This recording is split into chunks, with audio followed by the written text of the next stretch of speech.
Hey guys, welcome to the first video on my new channel, and today we're going to be talking about the Chicago Fire. The Fire, from what I can remember, have been a very mediocre franchise. They have had some very shitty teams. If you were a fan earlier in the decade, I bet you could remember those teams. They were god awful. But this season, it has looked a little different for the Fire. Under new manager Greg Berhalter, they've managed to get mostly decent results outside of those two losses to Nashville, especially that first one. It was like 7-0. But the Fire have looked like a different team, with Brian Gutierrez, Jonathan Bamba, and Ugo Kuipers leading the way, alongside with Chris Brady being a very good goalkeeper in net.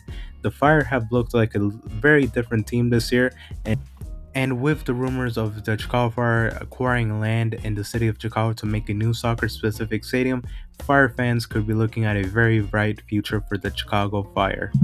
Before we continue, guys, I'd like to tell you guys to like and subscribe, and also subscribe to my main channel, which is in Spanish. If you guys could speak Spanish, very awesome. My main channel is Sabor al Soccer. I'll put the links in the description below. Before we talk about the new stadium rumors for the Chicago Fire, I'd like to talk a little bit about their 2025 season. The Fire haven't made the playoffs since 2017, and since then they have had some very shitty teams. Like, if you were here earlier in the decade, like I told you guys, the Fire used to have some very shitty teams. I remember that we used to finish like bottom in the conference. I'm from Illinois, by the way, so I'm a little bit familiar with the Chicago Fire, but this season it has looked a little different, and we're going to talk first about their transfers for this season. The Fire were always known as a team that invested but didn't invest in the smartest way possible. If you guys remember the name Xherdan Shaqiri, you guys would get some real quick flashbacks. Shaqiri was a total big waste of money, one of the worst DP signings I've ever seen coming into this league. But this season, it has looked much different when it comes to their transfer policy. Jonathan Bamba and Philip Zinkernagel were the two big names coming into this season. Jonathan Bamba has been mostly a success. He's very good to watch on the field. He would have much better numbers if he used his left foot, but Christ, he does not even use it. If he used it, I swear to God, he would be one of the best players in the league. Philip Zinkernagel has been a success. He has been very electric on that right hand side for the Fire. And although on defense, the Fire have still looked shaky in a couple games, especially on that first game against Columbus and that game against Nashville where they conceded 7, the Fire have also had their very good defensive performances. They brought in a handful of center backs. They brought in Jack Elliott and Omar Gonzalez, who are experienced center backs in MLS. Sam Rogers, who I think he has been very shitty this season. I think he'll improve as the seasons go on, but from what I've seen so far, he's been a pretty terrible center back. And Leonardo Barroso on that right back spot. And of course, you have to talk about the homegrowns this season for the Chicago Fire. Chris Brady and Brian Gutierrez, their two biggest names homegrown wise, have had their breakout seasons this season. Chris Brady is right now playing with the USMT, so that talks a lot about where he's playing at right now. What is his level right now in MLS? He's been very good for the Fire. For me, he's the second best American goalkeeper in MLS right now, behind Matt Freese. So that talks a lot about what I think about him, because Chris Brady has he's had a very huge games for the Fire this season, especially against Inter Miami. He kept them at a clean sheet. He had some impressive saves. He has looked alright when it comes to distribution. So for me, Chris Brady is the second best American goalkeeper so far in MLS this season from what I've seen. And Guti has also had a very good season for the Fire. He has scored 6 goals and provided 1 assist for the Fire in 12 games.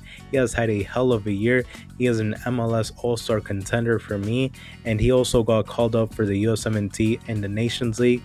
Although he didn't got called up for the Gold Cup, but he still got called up for the Nations League, so he's also had an impressive season for the Fire.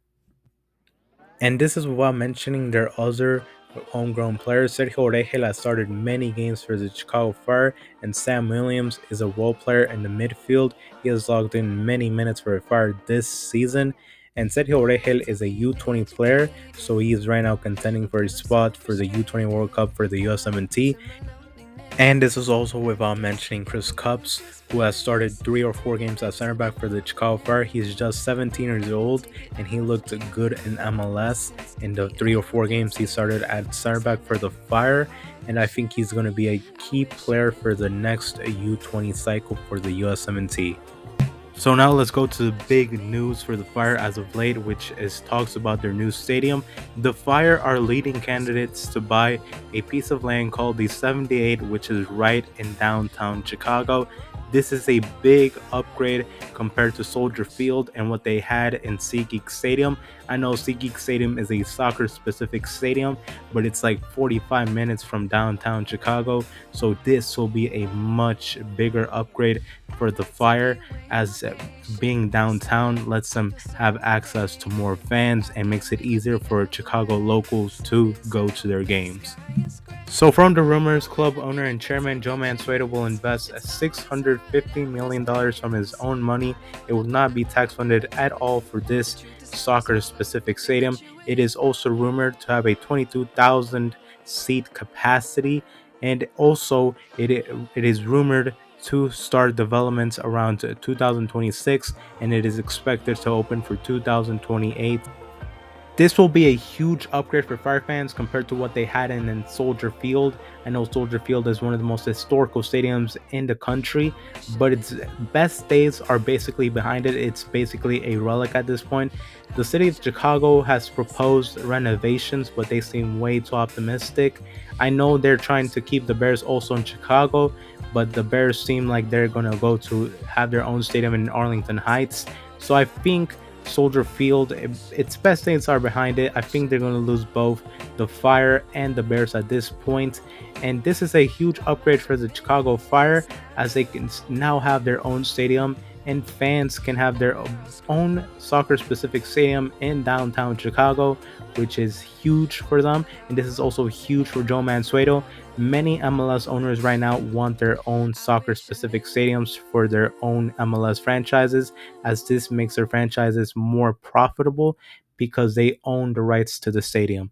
So yeah, that's all I want to say. Thank you very much for watching. We'll see you guys in the next video. Bye bye.